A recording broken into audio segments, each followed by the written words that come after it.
Hello everyone, सलाम वालेकुम, नमस्ते, सत श्री अकाल दोस्तों। वो मुंबई का जो चाय वाला और स्टूडेंट लड़की थी, उसका नेक्स्ट पार्ट दोस्तों आपके पास लेकर आ गया हूँ। स्टोरी विद नूरुल चैनल में दोस्तों आपका बहुत बहुत स्वागत है दोस्तों। आज का पार्ट है दोस्तों, बहुत इंटरेस्टिंग है और इसका सेकंड पार्ट, ये लास्ट पार्ट है दोस्तों। ध्यान से सुनिए, बहुत ही मज़ेदार स्टोरी है और रियल स्टोरी है, सच्चाई पर आधारित है दोस्तों। तो दोस्तों, हमने जहाँ से स्टोरी छोड़ी थी वहीं से शुरू करते हैं। आकांक्षा दोस्तों प्रमोद को बाय बाय बोलती है और पलट पलट कर दोस्तों ऐसा देखती जाती है। उसको भी एहसास होता है कि आज मैं प्रमोद से बिछड़ रही हूँ, क्योंकि कहीं ना कहीं दोस्तों आकांक्षा उसको पसंद करने लगी थी। वो अमीर गरीबी का फ़र्क नहीं समझती थी, ना पैसे को अहमियत देती थी। वो एक पढ़ी लिखी समझदार थी। ये सोचती थी किसके साथ मेरी ज़िंदगी अच्छी गुजर सकती है। वो एक ऐसे इंसान की तलाश में थी, क्योंकि पढ़ाई हो चुकी थी, मैच्योर भी हो चुकी थी और काबिल भी हो चुकी थी दोस्तों। अपना फैसला कर सकती थी, वो इस लायक हो चुकी थी। तो दोस्तों दूसरे दिन ट्रेन का टिकट कंफर्म होता है और ट्रेन में बैठकर, मतलब ट्रेन रेलवे स्टेशन पर जाकर प्रमोद को जो है मैसेज करती है, मैं रेलवे स्टेशन पे प्रमोद आ गई हूँ और जा रही हूँ, अपना ख्याल रखना। अब जैसे ही प्रमोद को उसके मैसेज का नोटिफिकेशन मिलता है, वो ओपन कर कर देखता है और देखता है आकांक्षा रेलवे स्टेशन पे जा रही है और ट्रेन की टाइमिंग वगैरह है, पूरा मैसेज करके डालती है आकांक्षा। तो वो होटल पे अपने एक साथी को बिठाकर फौरी ऑटो पकड़ के दोस्तों रेलवे स्टेशन पर जाता है। 2 पराठे और एक पानी की बोतल, ठंडा पानी लेकर दौड़ा दौड़ा दोस्तों स्टेशन पर जाता है और स्टेशन पर जाकर फेसबुक कॉल करता है। अब 2 नंबर प्लेटफार्म पर आकांक्षा बैठी हुई थी और जाकर दोस्तों उससे मिलता है और बोलता है, आपके लिए रास्ते में कुछ खाने के लिए लाया हूँ और ये पानी है। आकांक्षा आकांक्षा मैडम, आप अपना ख्याल रखिए और थोड़ा सी रास्ते में कुछ भी खा लीजिए मेरी तरफ से। आकांक्षा को यह अदा बहुत पसंद आती है और दोस्तों प्रमोद को स्टेशन पे ही हक कर लेती है। आकांक्षा के लबों तक आता है कि मैं अपने दिल की बात इसको प्रपोज कर दूं, मगर हिम्मत नहीं कर सकी। वो भी इतनी जल्दी बोलूँगी तो ये लड़का मुझे क्या समझेगा, नहीं समझेगा, ये सोचकर वो अपने ज़ुबान रोक लेती है दोस्तों। बहरहाल ट्रेन आ जाती है और प्रमोद उसको बिठाकर बाय बाय बोलकर दोस्तों चेन्नई के लिए आकांक्षा चली जाती है और प्रमोद जो है अपने होटल को आ जाता है। जैसे ही शाम होती है दोस्तों, आकांक्षा जितनी मुंबई से दूर जा रही थी, उसकी बेचैनी इतनी बढ़ रही थी दोस्तों। दिल की धड़कनें, बेचैनी बढ़ रही थी। दिल नहीं माना तो आकांक्षा ने रात में दोस्तों 2 बजे फेसबुक अकाउंट पर ही प्रमोद को मैसेज करा, Pramod I love you, Pramod I love you, Pramod I love you. मैं कह ना सकी, लेकिन मैं अब रह नहीं पा रही हूँ। मैं अपने दिल की बात ईमानदारी से कहती हूँ, मुझे तुमसे बहुत प्यार है, तुम मुझे बहुत पसंद है। लेकिन प्रमोद दोस्तों सो रहा था, क्योंकि उसको सुबह में जल्दी उठना रहता है। अब वो सुबह में जब उठता है, आकांक्षा का मैसेज देखता है और देखते कि दोस्तों वो तो इतना खुश हो जाता है प्रमोद, कि जैसे सोने का पहाड़ मिल गया हो उसे। ऐसा, मतलब उसकी खुशी को बयान नहीं कर सकता, इतनी खुशी थी उसको प्रमोद को। प्रमोद झक्का जब दोस्तों टाइप करके आई लव यू टू का मैसेज करता है और बोलता है, मैं आपके बिना नहीं रह सकूंगा और मुझे आप पहले ही दिन से पसंद थी, मेरे दिल में बस गई थी, मैं डरता था, मैं आपसे बोल नहीं सका। ये सब जो है मैसेज दोस्तों आकांक्षा के अकाउंट पर भेज देता है। लेकिन दोस्तों किस्मत इतनी ख़राब कि वो आकांक्षा भी फ़ोन अपना रख के रात में दोस्तों सो जाती है और उसका फ़ोन ऊपर की सीट से दोस्तों नीचे गिर जाता है। वो फ़ोन रास्तों दोस्तों ट्रेन में एक दिल्ली की लड़की होती है जिसका नाम जयंती होता है। वो जयंती नाम की लड़की को वो फ़ोन मिल जाता है और वो फ़ोन उठाकर जेब में रख लेती है और किसी को बोलती नहीं है।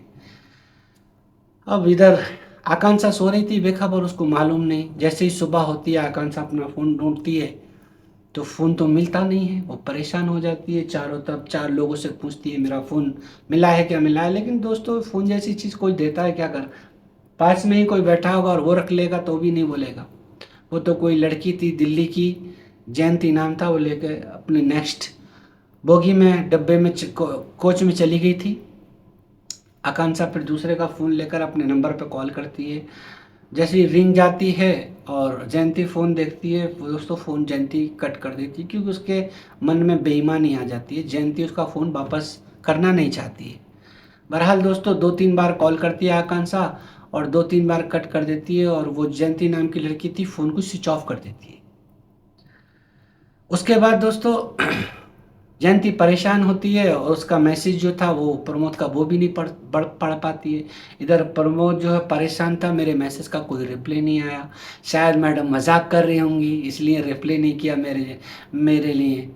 ये सोचकर दोस्तों वो भी सुबह में अपने का बिजनेस को चाय के होटल पर चला जाता है, और बस उसका ही जहन और उसका जो मैसेज था आई लव यू का वो दिमाग से उसको दोस्तों जाता नहीं है। बहरहाल दोस्तों ये सोचते सोचते 1 महीना हो जाता है, लेकिन कांटेक्ट नहीं हो पाता है, और प्रमोद डेली रात को उस फेसबुक अकाउंट पर मैसेज करता है, प्लीज़ मैडम कैसी हैं आप, कहाँ हैं आप, आपका कोई रिप्लाई नहीं आ रहा है। लेकिन फ़ोन तो जयंती के पास था। जयंती ने 1 महीने बाद दोस्तों वो फ़ोन ऑन किया।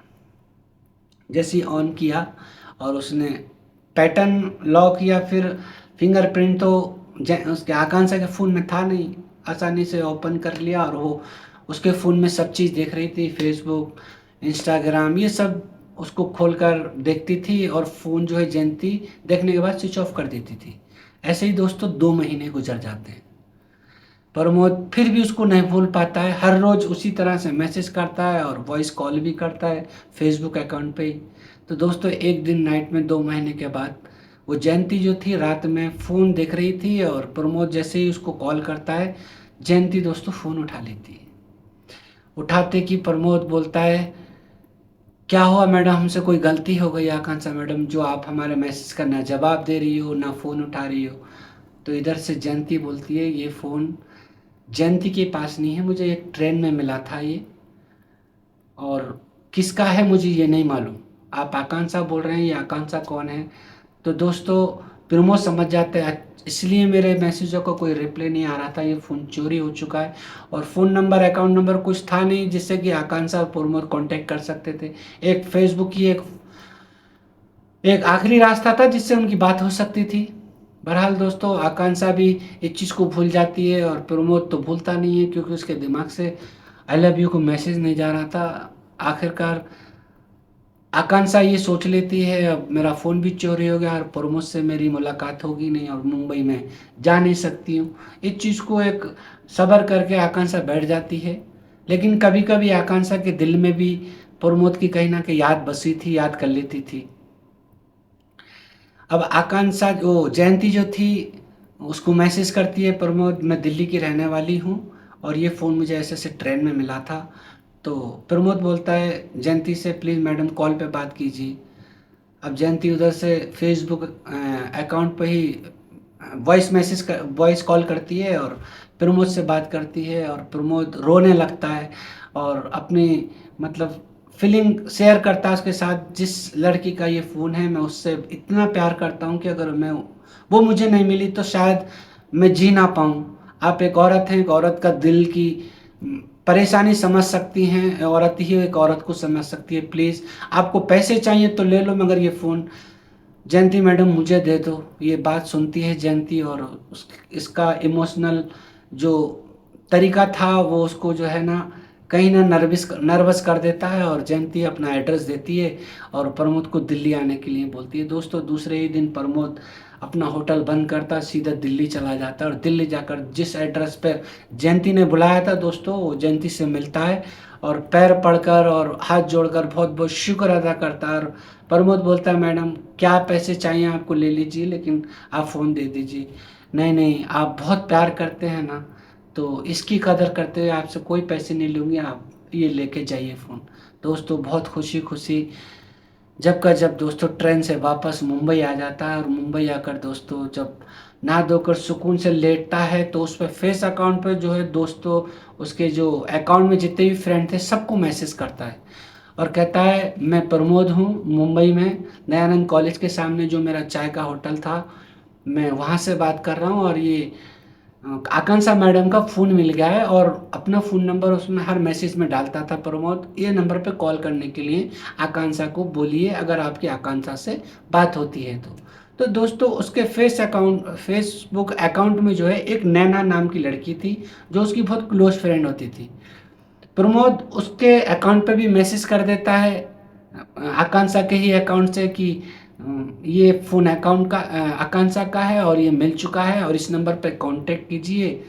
इस तरह से जब नैना को ये मैसेज मिलता है तो नैना आकांक्षा के घर जाती है और आकांक्षा से बोलती है तेरे ही फेसबुक अकाउंट से ये मैसेज आया और ये फ़ोन नंबर आया। आकांक्षा देखते कि खुश हो जाती है, मेरा फ़ोन मिल गया। जैसे ही दोस्तों आकांक्षा उस नंबर पे कॉल करती है और प्रमोद की आवाज़ सुनते कि दोस्तों भावुक हो जाती है। प्रमोद मैंने तो उम्मीद छोड़ ही दी थी कि आपसे मेरी कभी मुलाकात होगी, लेकिन शायद भगवान भी ये चाहता है कि हम हमेशा के लिए एक हो जाएं। प्रमोद बोलता है मैडम मैं बहुत परेशान था, आपके मैसेज का रिप्लाई नहीं आ रहा था, लेकिन मुझे नहीं मालूम था आपका फ़ोन चोरी हो चुका है। खैर जो भी हुआ भगवान जो करता है अच्छा करता है, ये बोलते हुए दोनों बात करते हैं और दोस्तों एक दूसरे से मतलब फ़ोन पे ही प्यार का इजहार कर लेते हैं और दोस्तों हमेशा के लिए एक होने का एक फैसला कर लेते हैं। दोस्तों जब बातचीत हो जाती है बात, फिर तो फ़ोन नंबर भी एक्सचेंज हो गए थे। प्रमोद भी आकांक्षा को फ़ोन कर लेता था, आकांक्षा भी कभी फ़ोन कर लेती थी। इन दोनों का प्यार दोस्तों बहुत अटूट हो जाता है और बहुत मजबूत हो जाता है। तो आकांक्षा दोस्तों अपने डैडी जिसका नाम रमेश होता है उनको बोलती है डैडी मुझे मुंबई में एक लड़का मिला था और मुझे उससे मोहब्बत हो गई और मैं उससे शादी करना चाहती हूँ, मैं उसके साथ ज़िंदगी बहुत सुकून से जी सकती हूँ। अब रमेश जो थे आकांक्षा को बहुत मोहब्बत करते थे, इकलौती थी और कहते थे जो तेरा फैसला होगा बेटी मेरी मुझे कबूल होगा और जो भी तू चुनेगी अच्छा ही चुनेगी। रमेश को अपनी बेटी आकांक्षा पर बहुत भरोसा था। बहरहाल दोस्तों जो है आकांक्षा के जो डैडी थे रमेश पूछते हैं कहाँ रहता है लड़का, तो बोलती है डैडी मुंबई में काम करता है और बिहार का रहने वाला है। पूछते हैं डैडी कि बेटा आकांक्षा क्या बिजनेस है, कितना पढ़ा लिखा है, ये सब पूछते हैं तो वो यहाँ पर दोस्तों झूठ बोल जाती है। बोलती है डैडी उसका बिजनेस है, मैं अच्छे से नहीं जानती हूँ क्या बिजनेस है, मैं पूछ के बोलूँगी कभी इस बारे में, मैंने पूछा नहीं है प्रमोद से। अब दोस्तों आकांक्षा को तो पूरी हकीकत मालूम थी, चाय बेचता है मेरा जिससे मैं मोहब्बत करती हूँ और ये बात डैडी जानेंगे तो उनको बुरा लगेगा और शायद मुझे इनकार भी कर दें शादी के लिए। तो दोस्तों आकांक्षा एक प्लान बनाती है और प्रमोद को फ़ोन करके बोलती है चाय का होटल बंद कर दो फ़ौरन और कोई एक दूसरा बिजनेस करो। तो प्रमोद बोलता है आकांक्षा मेरे पास इतने पैसे नहीं है जो दूसरा बिजनेस कर सकूं। तो आकांक्षा बोलती है पैसों की टेंशन मत लो, पूरा सपोर्ट मेरा रहेगा क्योंकि अब तुम मेरी ज़िंदगी के पार्टनर बनने वाले हैं। तो बोलती है प्रमोद आप एक बिजनेस ओपन करो, बाबा मुझसे मेरे डैडी मेरे पिता पूछ रहे थे कि क्या बिजनेस करता है, अब मैं क्या बोलूँ। अब ये बात तो मैं समझ सकती हूँ, दुनिया वाले नहीं समझ सकते कि चाय की होटल पे मेहनत करता है लड़का। तो ये होटल वोटल बंद करो, जितने भी पैसे लग रहे हैं आप मुझे बोलो, मैं आपको भेजती हूँ और आप बिजनेस शुरू करो। तो दोस्तों प्रमोद जो है ना ऑटोमोबाइल का एक बड़ा सा दुकान खोलता है जिसमें दोस्तों 8 लाख रुपए खर्चा होते हैं। तो पूरा पैसा दोस्तों आकांक्षा देती है और आकांक्षा पूरा पैसा देकर उसकी जो ऑटोमोबाइल की दुकान थी उसकी उद्घाटन हो जाता है और दोस्तों ये एहसान मानते हुए प्रमोद उसको बहुत बहुत शुक्रिया अदा बोलता है और बोलता है मैं आपका एहसान ज़िंदगी भर आकांक्षा नहीं चुका पाऊंगा, इतना मेरे हेल्प कर रही हैं और चाय का होटल बंद कर आज मुझे राजा की कुर्सी पे बिठा दिया है। लेकिन प्रमोद दोस्तों बहुत मेहनती था, ईमानदार था, दिन रात मेहनत कर कर वो ऑटोमोबाइल की जो 8 लाख की दुकान थी कुछ ही दिनों में दोस्तों 16 लाख की बना देता है। मतलब तरक्की इतनी कर लेता है, 8 लाख के 16 लाख कमा लेता है। फिर दोस्तों आकांक्षा अपने डैडी रमेश से बोलती है मुंबई में ऑटोमोबाइल की वो ऑटो पार्ट्स की दुकान है, आप उनसे मिल लीजिए। अब आकांक्षा को रमेश जो है उनके डैडी मिलने आते हैं प्रमोद से मुंबई और प्रमोद से जो है बातचीत करते हैं, बातचीत कर कर उसके बारे में पूछते हैं आपके घर में कितने लोग हैं और कितने पढ़े लिखे हैं, आपका बिजनेस कैसा है। तो प्रमोद पूरे अपनी जानकारी दोस्तों आकांक्षा के डैडी को देता है। डैडी को भी उसकी आदत, बात करने का अंदाज, तरीका, रहन सहन, मतलब दोस्तों जब पैसा आ जाता है ना इंसान पे, तो इंसान का हुलिया ही चेंज हो जाता है, खुद ही चेंज हो जाता है। अब दोस्तों वो जो है पसंद कर कर चेन्नई को रमेश जो हैं चले जाते हैं और बेटी को बोलते हैं बेटी तुम्हारी पसंद अच्छी है, मुझे पसंद है, आप कब शादी कर रहे हैं कर लीजिए, आप बताइए बेटी। बेटी को बहुत चाहता था, रमेश करोड़पति इंसान था, एक ही इकलौती बेटी थी दोस्तों। अब प्रमोद और आकांक्षा दोनों फ़ोन पे बात करते हैं और फैसला करते हैं शादी 3 महीने बाद हम अगस्त में कर लेंगे। ठीक है, प्रमोद भी बोलता है ठीक है कर लेंगे आकांक्षा, अब हम दूर नहीं रह पा रहे हैं, हमसे नहीं रहा जा सकता है, जल्दी से जल्द आप शादी कर लीजिए। अब दोस्तों इत्तेफाकन एक दिन आकांक्षा अपने फ्रेंड के साथ एक्टिवा पर रोड पर जा रही थी और सामने एक दोस्तों लारी ट्रक, उसमें जो है जो लेंटर का सरिया होता है, सरिया स्टील, वो भरा हुआ था दोस्तों। जो आकांक्षा की फ्रेंड होती है वो स्कूटी चला रही होती है नैना, और आकांक्षा पीछे बैठी होती है। जैसे ही लारी वाला ब्रेक मारता है दोस्तों, ये दोनों पापा की परियां मालूम है ना, पैरों से ब्रेक मारती हैं, हाथों से नहीं मारती हैं।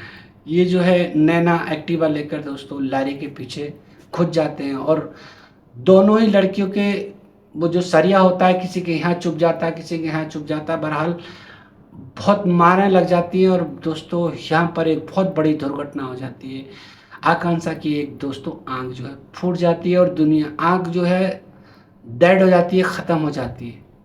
ये बात दोस्तों प्रमोद को मालूम होती है। नैना प्रमोद को फ़ोन करती है और प्रमोद परेशान होकर रोने लगता है, परेशान हो जाता है, ऐसा कैसा हो गया मेरी जान, तुम अपना ख्याल नहीं रख सकती थी, ये सब बोलता है। और दोस्तों प्रमोद सब कुछ बंद करा करके चेन्नई दोस्तों इमरजेंसी में तत्काल टिकट लेकर मुंबई से दोस्तों चेन्नई चला जाता है और हॉस्पिटल में जाकर आकांक्षा से मिलता है, गले लगाकर रोता है।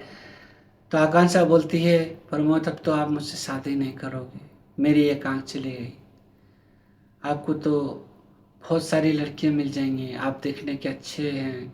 तो प्रमोद भी दोस्तों गले लगाकर लपटा कर माथे पर बोसा किस करता है, बोलता है तुम मेरी ज़िंदगी हो, तुम्हारे हाथ पैर भी टूट जाएंगे तो मैं तुम्हें नहीं छोड़ूंगा। तो दोस्तों ये चीज़ से आकांक्षा का दिल भर आता है और रोने लगती है और रोकर कस के दोस्तों पकड़ लेती है। दोनों एक दूसरे से 10 मिनट इसी तरह से गले लगा कर रोते रहते हैं। लेकिन दोस्तों प्रमोद सोचता है मैं तो मर्द इंसान हूँ, मुझे तो खाली दुकान पे बैठना है, ये लड़की इतनी खूबसूरत है, इसकी ज़िंदगी अभी बहुत खूबसूरत है और इसको बहुत कुछ, मुझे देखो जब कोई प्यार दिल से करता है ना दोस्तों, चाहे वो लड़का हो या लड़की, एक दूसरे की खुशी चाहते हैं। कौन किसके लिए प्यार में कितना कर जाए ये मायने नहीं रखता, लेकिन दोनों प्यार करने वाले ये सोचते हैं कि मेरी मेरी वजह से मेरा प्यार खुश रहे। तो वही दोस्तों प्रमोद ने किया। जैसे ही डॉक्टर उसको छुट्टी देते हैं, आकांक्षा घर चली जाती है, तो प्रमोद जो है हॉस्पिटल जाकर बोलता है मेरी आँख जो है मेरी होने वाली वाइफ को, आकांक्षा को दे दो, आप जो टेस्ट हैं ब्लड टेस्ट और जो भी फॉर्मेलिटी आपकी आँख ट्रांसफ़र करने की है आप कर लीजिए, मैं आकांक्षा को लेके आता हूँ हॉस्पिटल, लेकिन उसको ये मत बोलिएगा कि मैं अपनी आँख उसको आकांक्षा को दे रहा हूँ। डॉक्टर बोलते हैं ठीक है, आकांक्षा को बुलाते हैं और उसका भी खून टेस्ट वगैरह जो भी फॉर्मेलिटी हैं, जो भी टेस्ट वगैरह होते हैं वो सब उसके भी हो जाते हैं, आकांक्षा के, इधर प्रमोद के भी हो जाते हैं। इत्तेफाक दोस्तों इनकी मोहब्बत सच्ची थी, जन्म जन्म का साथ था, इसलिए दोनों के जो है ये जो प्रोसेस जो है सक्सेसफुल हो जाता है और मैच हो जाता है। और आकांक्षा को धोखे से बुलाकर डॉक्टर एक बेहोशी का इंजेक्शन लगा देते हैं और दोस्तों प्रमोद की आंख निकालकर उसकी आकांक्षा की आंख में डाल देते हैं। दोस्तों जैसे ही 18 घंटे होते हैं, आकांक्षा जब होश में आती है और आकांक्षा बोलती है मेरे आँखों पे क्यों पट्टी बांधी है, तो डॉक्टर बोलते हैं नहीं नहीं, आपकी पट्टी जख्म जो है ताज़ा हो गया था, दवाई रिएक्शन कर गई थी, इसकी वजह से दोबारा पट्टी बांधनी पड़ी है, कुछ भी नहीं हुआ है, आप टेंशन मत लो, बेफिक्र लेटी रहो। दोस्तों दूसरे वार्ड में प्रमोद था, उसके भी डॉक्टर जो है आर्टिफिशियल एक आँख लगा देते हैं, और एक आँख तो आर्टिफिशियल है मगर दिखती ओरिजिनल है, मगर एक आँख से प्रमोद को नहीं दिखता है, सिर्फ एक आँख से दिखता है। दोस्तों ये बात अभी तक आकांक्षा को नहीं मालूम थी। बहरहाल जब आकांक्षा की आंखों की पट्टी खुलती है, जैसे ही 15-20 दिन हो जाते हैं, आकांक्षा जब आंखें खुलती है तो उसको दोनों आंखों से दिखता है और वो एकदम परेशान हो जाती है, डॉक्टर साहब मेरी आंख कैसे आ गई। तो डॉक्टर बोलते हैं आपके जो होने वाले हस्बैंड प्रमोद हैं, उन्होंने आपको अपनी आंख डोनेट की है। बस दोस्तों उसका मन भर आता है और आकांक्षा रोने लगती है और सीधा उठती है और पूछती है डॉक्टर से प्रमोद कौन से वार्ड में है। जाकर दोस्तों उससे जाकर गले लिपट जाती है, प्रमोद तुमने मेरे लिए ऐसा क्यों किया। तो प्रमोद बोलता है आकांक्षा तुमने जो मेरे साथ किया है वो ये तो बहुत कम है, अपनी जान भी तुम्हें दे दूं मेरी जान तो वो कम है। मैं कहाँ था और मुझे कहाँ राजा बनाया आपने। आपकी मोहब्बत और आपका जैसा इंसान मेरी ज़िंदगी में कौन है। अब तुम ही मेरी दो आंखें हैं, तुम ही मेरी ज़िंदगी हैं, बस तुम मेरा साथ मत छोड़ना।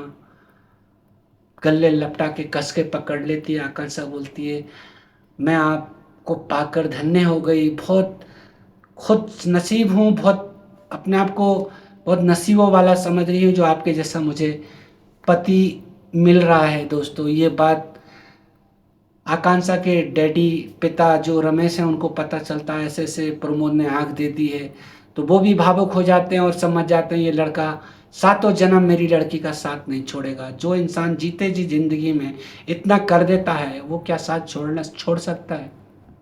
बहरहाल इकलौती बेटी और इकलौता दामाद, दोस्तों रमेश क्या बोलते हैं बेटे अब तुम कहीं नहीं जाओगे, हमारे ही घर दामाद बनकर रहोगे। जो आपका मुंबई में बिजनेस है वो बिजनेस आप जो भी है क्या करते कर लो, लेकिन आप यहाँ पर मेरे बाद ये सब प्रॉपर्टी ये घर सिर्फ सब आकांक्षा का और आपका ही है। दोस्तों उसकी अच्छाई देखते हुए उसकी गरीबी दोस्तों दूर हो जाती है, और ये प्रमोद अपने घर पर जब अपने माता पिता को बोलता है ऐसा ऐसा मसला हो गया है, तो माता पिता भी खुश हो जाते हैं, कहते हैं चलो हम गरीबी थे, हम गरीबी हमारी दूरी दूर हो गई। बेटे तुमने आँख दे दी, बहुत पुण्य का काम किया, इसका भगवान तुम्हें इनाम देगा भी और दे भी दिया है कि तुम एक इकलौती बेटी के घर दामाद बन गए हो। इसी तरह से दोस्तों दोनों जल्दी ही शादी कर लेते हैं और एक बंधन में सातों जन्म के बंध जाते हैं।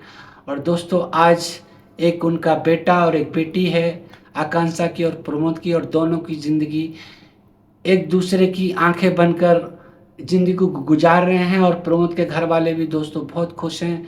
पूरा बिजनेस कारोबार जो आकांक्षा के पिता रमेश का था वो सब प्रमोद के हवाले कर देते हैं, और दोस्तों ये फैमिली हैप्पी और बहुत खुश रहती है। तो दोस्तों किसी की अच्छाई, किसी का प्यार और इंसान की अच्छी नीयत नेक इरादे जब होते हैं ना तो इंसान को अच्छा ही अच्छा होता है, ज़िंदगी में कभी तकलीफ़ नहीं होती है। तो आपसे सभी से ये रिक्वेस्ट है ज़िंदगी में किसी का हक मत मारो, हमेशा अच्छा सोचो, लोगों का अच्छा करो। लोग आपका अच्छा नहीं करेंगे लेकिन ऊपर वाले की जो कुदरत है ना ऑटोमेटिक आपका अच्छा करेगी। ऊपर वाले के यहाँ देर है अंधेर नहीं है। तो आपसे सबसे यही रिक्वेस्ट है किसी का भी बुरा मत सोचो ना बुरा करो। आपको इसका फल जैसे आज प्रमोद को मिला वैसा आपको भी मिलेगा, चाहे वो रास्ते दूसरे हों। अच्छे रास्ते पर चलोगे तो आपको उसका फल अच्छा ही मिलेगा। तो दोस्तों आपको ये स्टोरी कहाँ से लगी और कहाँ से देख रहे हैं आप मुझे ज़रूर कमेंट में बताइए। और दोस्तों वीडियो अच्छी लगे तो लाइक करिए, कमेंट करिए, ज़्यादा से ज़्यादा दोस्तों शेयर करिए, और बेल आइकन का बटन भी दबा लीजिए जिससे कि मेरी कोई भी वीडियो अपलोड हो दोस्तों उसका नोटिफिकेशन दोस्तों आप तक उसका पहुंच जाए। दोस्तों बस चैनल को सब्सक्राइब ज़रूर कर लीजिए जिससे कि मेरा हौसला बना रहे।